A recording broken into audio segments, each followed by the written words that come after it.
Comencem la informació meteorològica d'avui amb un avís de darrera hora pels pelegrins que van cap a Roma i Santiago de Compostel·la. Els passos de les valls pirenaiques i dels Alps estan tancats per culpa d'un metre de neu pols. Convé refugiar-se alguns dies en la xarxa d'hostals i esglésies del camí.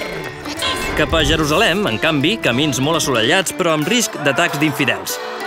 En les primeres dècades del segle XI i des del nord d'Itàlia arriba l'anticicló dels Comancini, que s'està estenent per gran part del continent, aportant les seves tècniques per aixecar voltes i decorar façanes.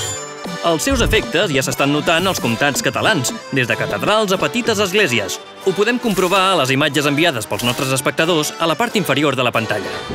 En paral·lel, la borrasca normanda està expandint el seu art romànic cap a Anglaterra i Sicília. I alerta per tots aquells que decidiu marxar de croades durant aquest segle XI. A Terra Santa es preveuen xàfecs forts i calamarsades. Si no aconseguiu reconquerir el territori, podreu aprofitar per crear noves ciutats i aprendre de la cultura d'Orient.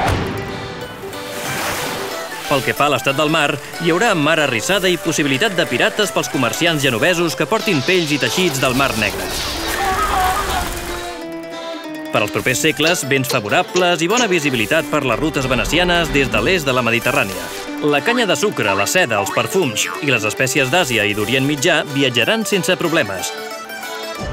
Per als segles següents, a casa nostra es preveu la formació de l'anticicló Expansió Mediterrània, que al segle XIII arribarà a Nàpols, Sardenya, Sicília i part de Grècia.